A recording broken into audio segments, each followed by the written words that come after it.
Alright, Nathan Wilson with Driving Dreams Restorations once again, working on some seat motors. I guess this would be part 2 of the video I made the other day. Just finished that one. I'm going to do several more, so I guess I'll make a video of the process of just rebuilding one of them. I'm going to do a separate video. I already did these relays, but I'll do a separate video on rebuilding and testing relays, and I guess I'll do another video when I start doing these switches. So without further ado, let me see if I can get this thing set up. I'm going to try to make some videos that I don't have to edit, because that's where I'm slacking. I'm not the best at the editing part, so I'll just make some crappier videos that, you know, I don't have to edit. At least I get it uploaded for you guys. So here we go. This is the little seat mechanism. I took it off of the plates, and as you can see, I cleaned everything out, sandblasted everything, cleaned them in the parts washers. I usually do that. Sometimes I just do the parts washer part before I do this rebuild, and then I will sandblast it and paint it later once I get it all together. For whatever reason, I did it this way this time, and I think mostly because it's a pain in the ass working with dirty, greasy stuff, and so I just clean it up the best I can before I start really kind of getting into it. And then normally, like, I just finished this one, so I'm using reducer and lacquer and whatever different cleaners I happen to be using at the time, so it will kind of mess up the finish a little bit. So I'll actually touch up the paint on this. Not that it really matters, but you know, I want stuff to look good. So here's the process. When you're doing this, yeah, this one's pretty gunky, so this will be a good one. So, I mean, it's always a good idea. You'll have this video, so you're 100 steps ahead of the game, but normally, like, if you were just doing this yourself, and obviously it's always a good idea to either videotape yourself or take a whole bunch of pictures. Every time you take a piece out, like as you do that, you know, you see that fall out, you have no idea how the hell that goes back in there. So, you know, try to take things out one piece at a time. If you don't have like a tripod or a way to videotape it, you know, try your best to take one piece out, snap a picture of this. You know, just take a million pictures as you go. Take pictures of how it's supposed to look on the inside and everything. And you know, I still do it, like, if it's been a long time since I've done, like, for instance, with these seats, it's been years since I did a batch of these seats. What I typically do is, like right now, I'm doing, you know, like 5 or 6 of them or whatever I have, or, you know, that I've taken out of cars, and that way I don't have to do it again for a while. Then I have them just sitting on a shelf. So I did it probably, I don't know, a few years ago. I did a whole bunch of them, and I haven't had to, you know, had to rebuild any. When it comes to that step in the restoration, I've already got a seat frame ready to go. Everything has all been rebuilt, so obviously it's going to be a little different for most, you know, average users.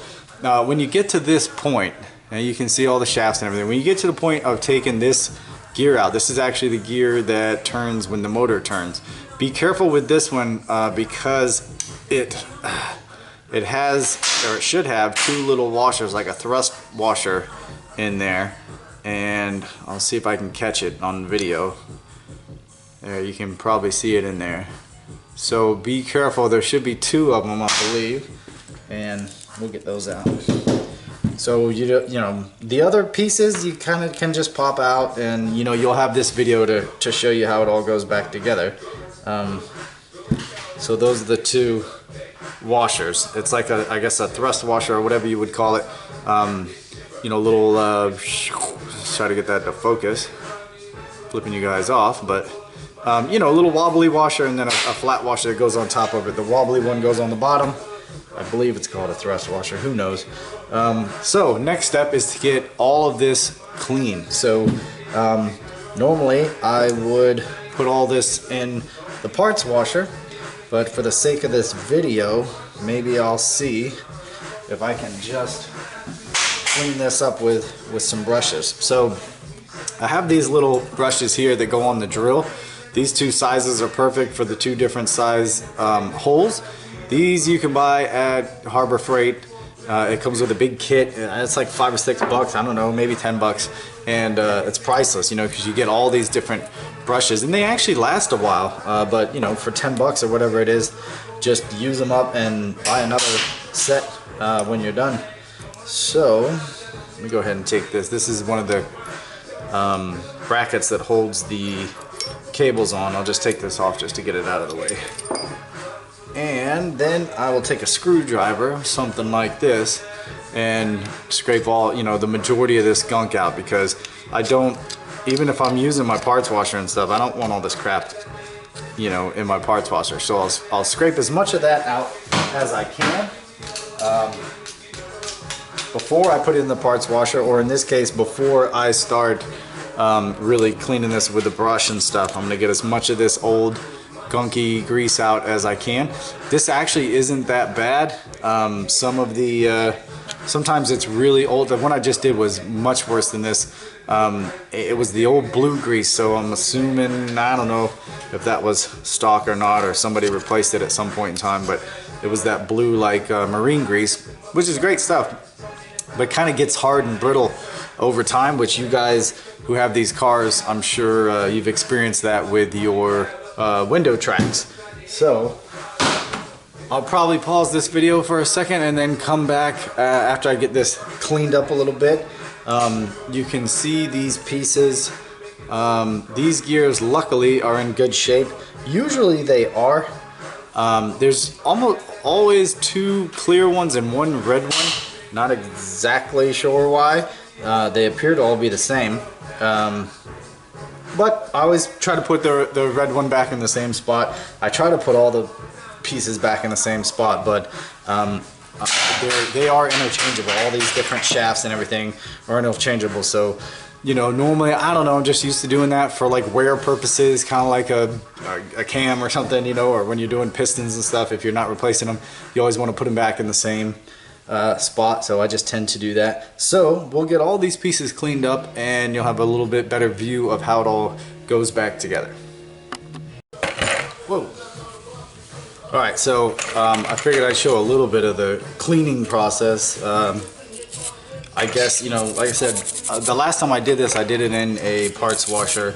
Probably was a little bit easier, but you know, you may not have one. So just take a bucket with some, this is some old reducer that I had left over from the paint job that I just did on the black 64 convertible. And so I'm just using that reducer. You can use any type of, you know, whatever cleaner you prefer. And so I'll show a little bit of this process. And also I wanted to, I guess, apologize to the people who have asked me not to do these types of videos.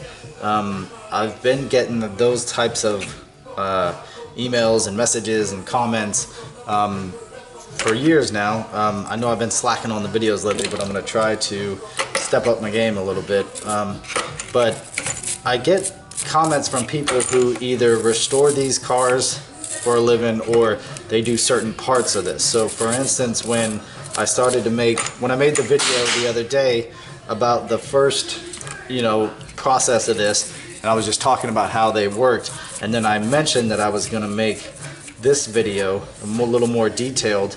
I actually had two different people contact me and ask me not to, and they said, you know, one guy said he kind of restores Lincolns, and he thought that it would, you know, my videos are kind of getting into his pocket, I guess you would say, and taking food out of his daughter's mouth is the way that he put it. So, and then the other guy, he actually said that he just does these seats for a living, and I don't know how you make that much money just restoring these seats, but I guess, you know. So, and he asked, you know, he's like, if you make this video, then it's gonna really, you know, hurt my business, because I guess he thinks, you know, people would just do it themselves. But here's the thing, the guys that, in general, at least my theory on it is, the people who, if I restore a car for somebody, I don't want to restore it for the guy who is gonna you know, want to say, hey, I saw a video on how to do the power seat, so just skip that part and I'll do it myself and save a few $100 or $500 or whatever it is that a person would charge for that. That's not the guy I want to be doing work for anyway.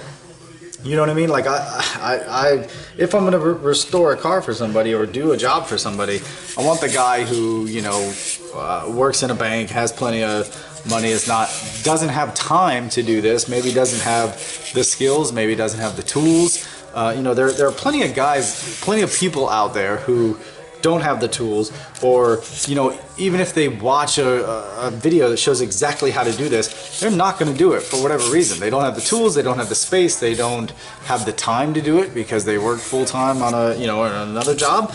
And so I think there's still plenty of people who aren't going to do this, and so there's still, you know, plenty of, I guess, money to be made if this is what you do for a living. So it's kind of like if you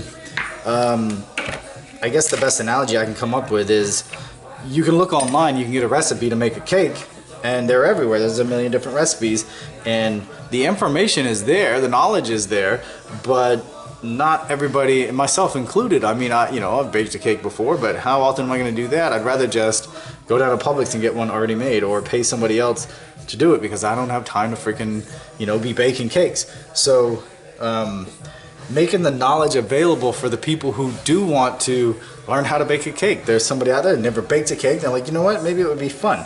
I don't know, my wife and I, we're gonna bake a cake together. Neither of us have ever done it. They go on YouTube, they see some asshole like me, they made a video like this, and you know, how to bake a cake, and so they do it and they have a good time and they have success with it, and that's, you know, and it's a positive experience. So that's what I want. I don't want, you know, I just want to help people out who are trying to do it themselves. I don't want people to fail. I don't want people to get discouraged. So anyway, that being said, that's all I'm gonna say on that, I guess. I got to this point. So when you get to this point with this little mechanism here, this is actually what contacts the solenoid in there, and the solenoid uses this to push the gear into place. So you need to make sure this part is clean. I mean, you want everything clean, but definitely make sure you use, like I'm using some, I think 1200 grit, a leftover sandpaper, just to kind of polish that up a little bit and make that clean. You don't want rust or corrosion there. And you ready? All right, gonna have to go eat lunch. The wife is calling. So I'll get back to the rest of these shiny pieces here. Let's see what else I got in there. So just, I guess I wanted to clear the air on that while I was cleaning these. So let me go have lunch with her, and when I come back, I'll finish the rest of this. So basically, the long and short of the cleaning part, just like anything else, just polish stuff up, you know, clean it up the best you can. You don't want any burrs, any rusty stuff. You know, you want to, these are all moving parts, so you want to treat them like pistons, you know, like hone out a piston, you clean things up. I don't know if that's a good example, but you want everything to be smooth and not have any friction, and it's going to work perfectly the way that it should. So I'll be right back and we will continue. Alright, I'm back. Lunch was good. So, where were we? Alright, we're cleaning this damn thing out. So, like I said, these little brushes from Harbor Freight work pretty well to get down in there and get things cleaned up. I'm using some reducer. I think I said that, some old reducer. Ooh, that was a clump. Ooh.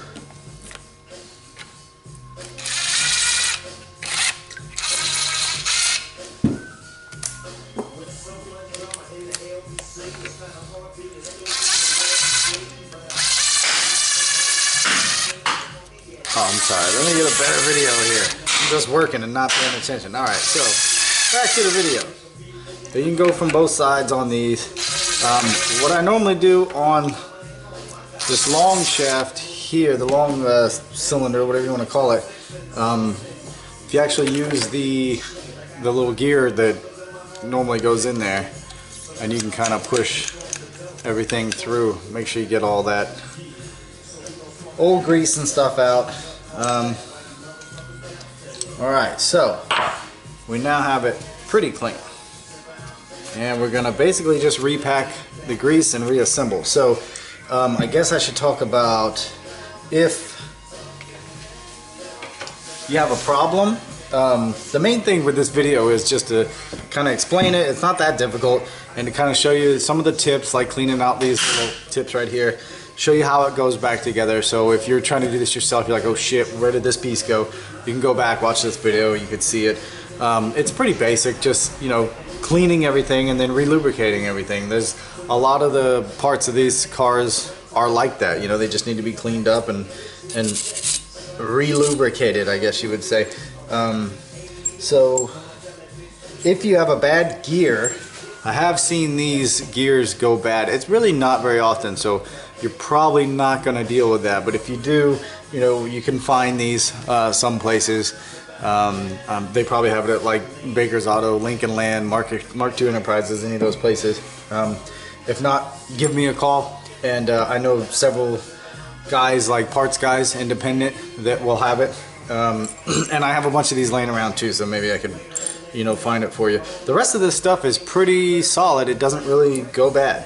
So now to the greasing part. I have this handy dandy tool here.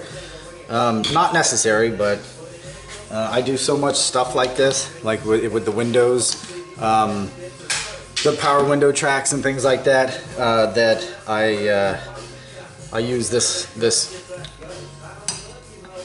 battery operated grease gun from DeWalt. So it comes in really handy, and it also helps to push grease into holes,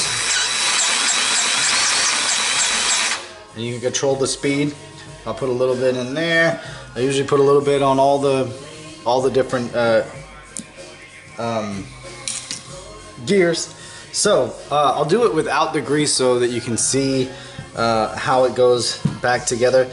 I usually will put the gear mechanism, whatever you want to call it, the gear that connects to the motor, I usually put that in first, and it's in its own little oddball hole here, and that way I remember the two washers, and also you can't get it in after once you put these two gears in there.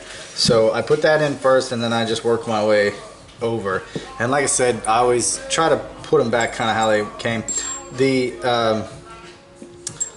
So you take one of these, you take the gear, you slide the gear up from the long end with the metal part facing up, and it stops. It can't go any further.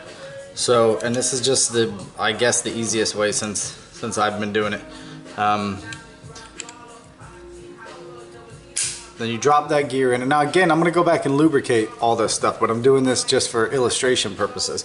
And then, because I've done it a lot of times, so I can kind of hopefully give you some tips. So then this part goes on here and connects to the gear. I'll show you that a little bit better in a second, but the way to put it on, the easiest way to put it on, put the gear in first, slide it all the way down. I don't know if that's a good angle. And then you kind of hold this piece on there and slide it all down like that. Oh, well, shit. Sorry about that crappy camera work, man. I'm doing the best I can. So then you, jeez, I'm terrible at that. Where the hell? Oh, everything's backwards. So here. So then you turn this, and it'll slide down into that groove like that. So this might show you a little bit better out of the thing.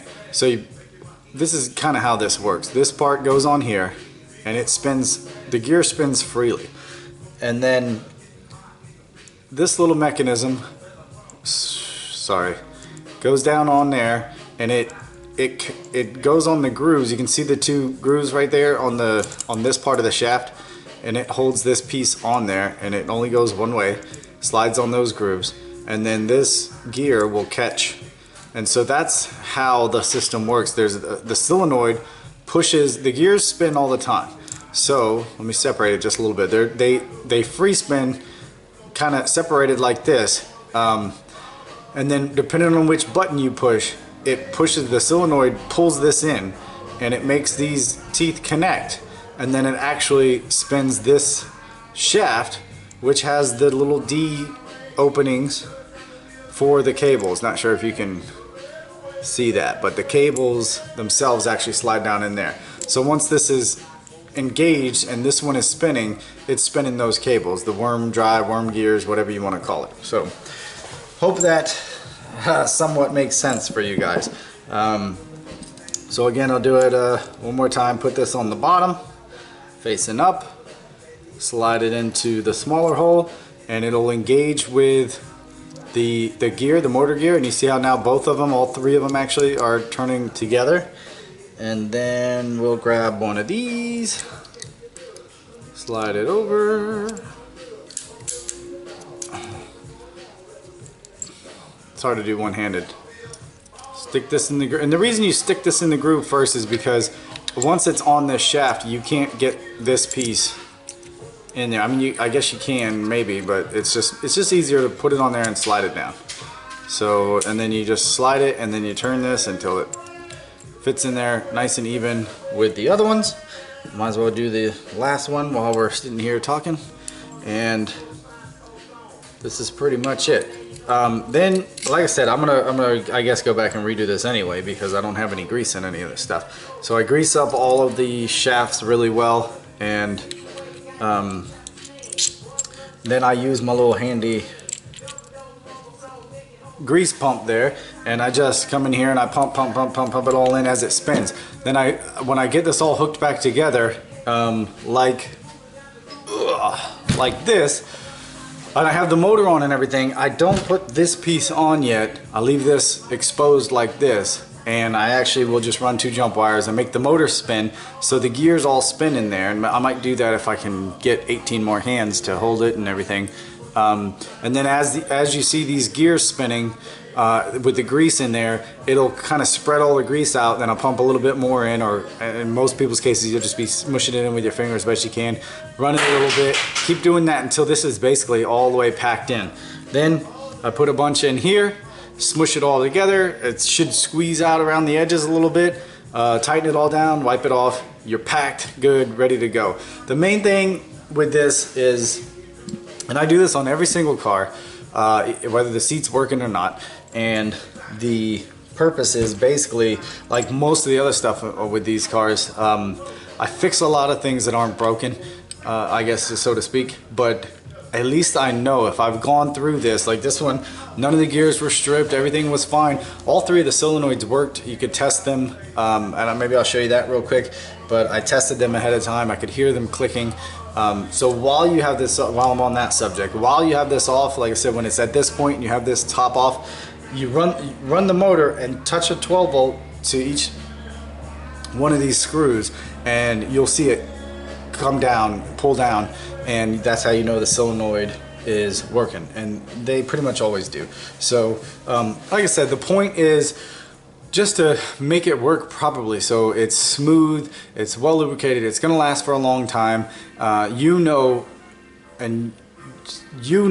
personally that there are no issues with this, you know what I mean? If it's working, and sometimes it works, sometimes it doesn't, or it seems like it's working but it's kind of slow, you know, it still may be worth doing this, because at least you know it's done right, and it's gonna, you know, you don't have to worry about it for the life of your car. Most likely you'll never have to do it again. If you are having some issues where maybe, you know, some functions work, some don't, if you start here, you eliminate all these issues inside of here. So you know this is all working properly, you know the motor's spinning, the solenoids are working, everything's doing what it's supposed to do. You test the relay, you get that working. Then it's just a matter of, you know, checking the cables, which I guess I'll do a separate video on that. Once I do the actual frame parts, I'll show you how to check the ends of the cables, make sure that they're spinning right, and then how to start working on those screw jacks. They're a pretty common issue. I guess common source of these things not working is the actual screw jacks themselves. They get bound up over time, especially if a car's been sitting. They kind of get rusted together, so you have to take them apart, clean them all up, and you know, by the time this is all said and done, and this is all painted and cleaned up and lubed up, and the seat frame is painted and everything looks great, it's all fresh, and it's not going to rust anymore because you got a fresh coat of paint on there and stuff. You know, and you've sandblasted or parts clean, however you want to do it, and gotten all the old surface rust off and everything. It's done, and it's done right, and you're not going to have to worry about it. So I do it because, you know, I work on these cars, and when when I'm done with a car, like one of the reasons people buy my cars when I'm done building them and they pay big money for them is because they're confident in this type of stuff. Every step of the way, I go through everything. You know, I've done the wire harness videos and things like that. Most people aren't going all the way through all the wiring harnesses and inspecting all the wires and replacing a lot of them and things like that. Not everybody's doing that. So, you know, people complain about the reliability of these cars and how, you know, switches stop working. The tops, obviously, they work when they want to, things like that. Power seat sometimes works, sometimes doesn't, stuff like that. That's all avoidable. When I'm done with one of these cars, everything works every time. Every time you push the button, the seat is gonna go the way that it's supposed to go. It's gonna do all 6 functions. It works. You know, the top works every single time. I put the tops on remotes, put them on Bluetooth where you can control them from your watch and shit like that. You know, I mean, if you go through every aspect of the car, you shouldn't have any problems. You know, people are always blaming these damn Lincolns, but it's not that. It's an old ass car. So if you don't restore it, like actually restore it, refurbish it, you know, go through everything, then you're still driving an old ass car. You know, like if you don't do the seat part, you do everything else, so you get the motor rebuilt or something, things running and driving great, but the seat, you're like, oh, that's a fucking piece of shit. It doesn't, you know, it doesn't work as it was a bad design or whatever you want to say. It actually really wasn't. This is all high quality parts, man. They don't make anything like this anymore. You aren't gonna, you know, I mean, this is solid. This thing right here weighs 20 pounds probably, and it's all you see. It's all like high quality steel in there. The gears are super strong. You buy some Japanese shit today, you know, and one of these Kias or Korean, whatever you want to say, nothing's made like this anymore. So in reality, these are high quality luxury cars, very well built, and you know, the engineering was genius from back then. I mean, just the way this works, that was pretty damn ingenious back in the 50s when they were designing it for the 60s cars, you know. So, sorry for ranting, but, you know, I'm sick of hearing about these damn cars, all these damn cars, you know, the Lincoln Life, whatever. That's just, it was a poor quality job when it was restored, or, you know, you've skipped a bunch of steps and you know it. And so the guys that are breaking down all the time, they're breaking down because they didn't, you know, rebuild the motor. They spray painted it and try to make it look good, and they just replace shit as it breaks. So, yeah, it's a 50-something-year-old car going, what, 60 now? So, you know, what do you expect? Anyway, enough of that. So this is what it should look like when it's all back together. And this is a terrible video, way too long-winded, but you know, I'm passionate about these cars. So that's what it should look like all back together, in case you're stuck and you got a piece missing or something, you're not sure. And then we'll get to the next part on testing it, I guess. Let me get this all lubed up, put back together, and I'll maybe show you how to bench test it. So I'm going to show you real quick. I got it all greased up. That's roughly what it should look like. Really packed full of grease. I don't have the motor on it, but I was going to run, hit the solenoids real quick so you can kind of see what they're supposed to do. See how that's pulling that in? So you can test it.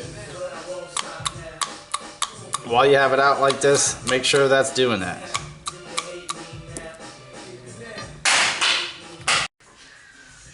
So this piece sometimes can go bad also, so I figured I'd show you. You see the 2 different sizes. It's an adapter basically to make the motor a fit on the shaft. Not sure why they're 2 different sizes, but it is what it is. So the bigger part goes on the motor and the smaller part obviously on the shaft here. When you're putting this on, the wire should be facing the top here, and it's pretty self-explanatory, but it's a little it's like a dampener as well, and you know, because these are never probably going to be lined up exactly perfect, so it allows for a little bit of movement or variance there. So that's how that goes.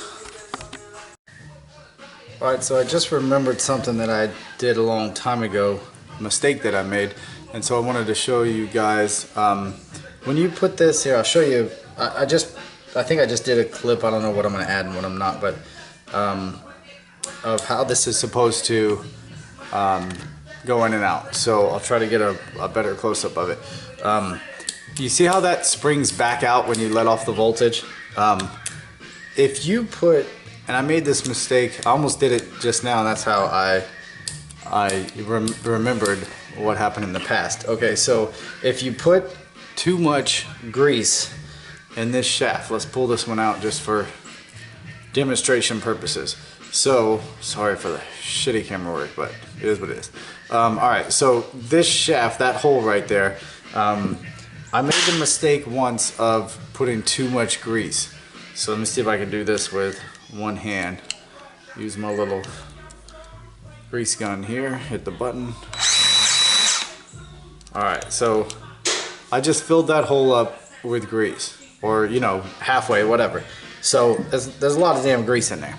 So what happens is, if you put too much grease down in that hole, you can see how this is wanting to spring back. Like it's packed. It's hard, really hard to get it to even go down. Let me see if I can get it to go down there. Let me back this up a little bit.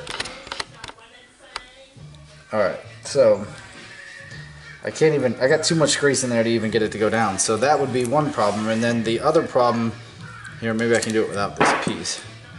Take some of the grease out. So, alright.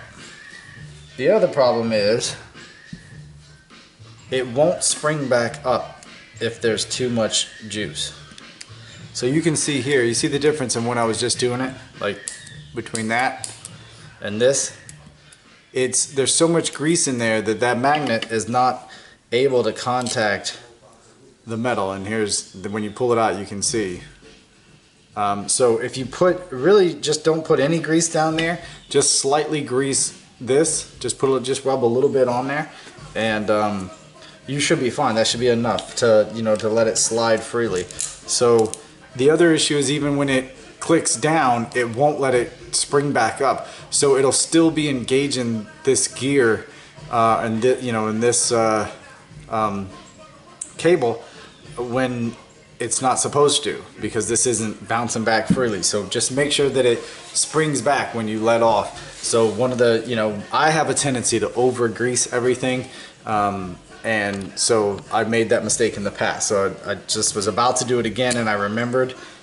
So you can keep doing that until you get all of that stuff out of there, or blow it out, and try to get most of the grease out so that you don't have that issue. You can also push it in. It'll sometimes squeeze out around these cracks, but just another tip: don't put grease down in this hole. If you do, just a real little bit, but you're safer, I guess, with less grease when it comes to this little, where you need that bare metal to contact the magnet in there on the solenoid. So let's see if that does it now.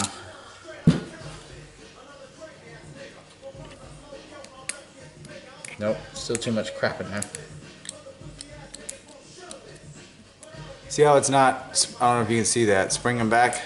It's going in okay, but it's not really springing back like it should, so just have to keep getting more of that grease out of there. Use the air here. And that'll do it. So just another tip. Okay, so really quickly, this is actually the next to last one. This one came out of a 62, and this car was had been sitting for quite a long time. The insides of this were really crusty, and you could tell it had never been taken apart. So I probably should have videotaped that, but I got to this point and where I'm testing the solenoids.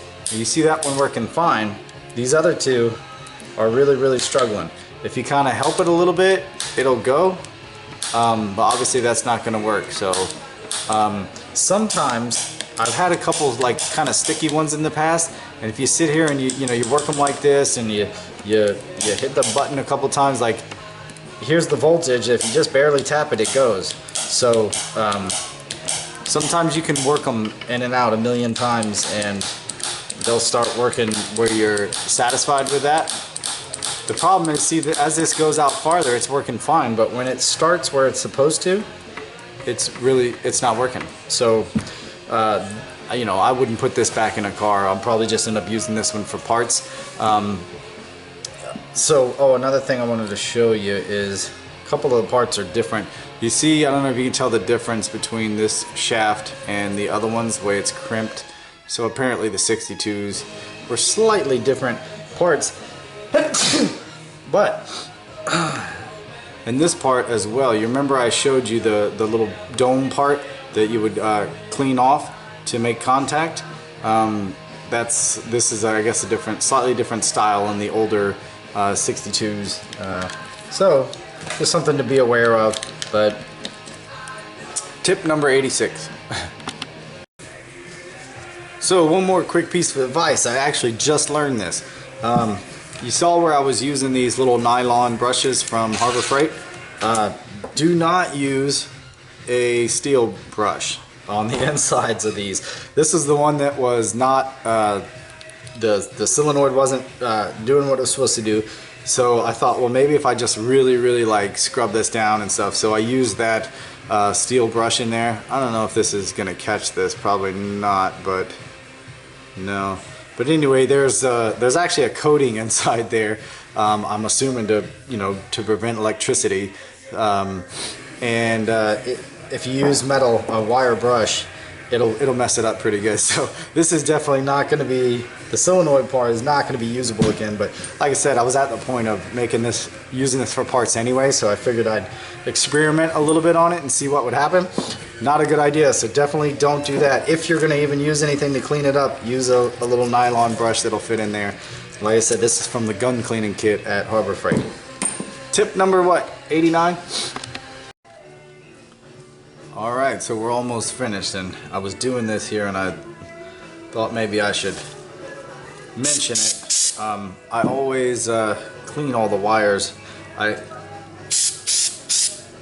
One of my pet peeves is when people paint wires, when people paint motors and things like that, and they paint the wires and don't bother cleaning them up. So as you can see in these, all the wires on the motors and the wires on basically all the wires, I always go back and it only takes a minute to do it and clean everything up. I usually use like a carburetor cleaner and do a really good job. I mean, I want it to look good and professional and basically want it to look brand new. I mean, if you're gonna do it right.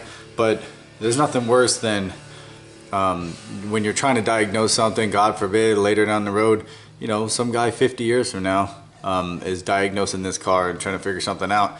I want him to be able to see the wires.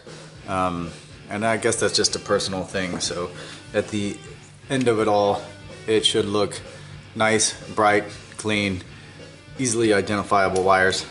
All the connections, I blast all these, clean them all up so they're like brand new, no connective issues. Just thought I'd mention that. Tip number 99. So here's the final product, at least on this section of it. Tomorrow I will do the seat frames and make another video for you guys. Hope it helped somebody, and like I said, if it did, you guys want to donate to the animal sanctuary, it's greatly appreciated, but not necessary. I do it because I love it and I love you guys. So hope it helps you guys, and we'll see you next time.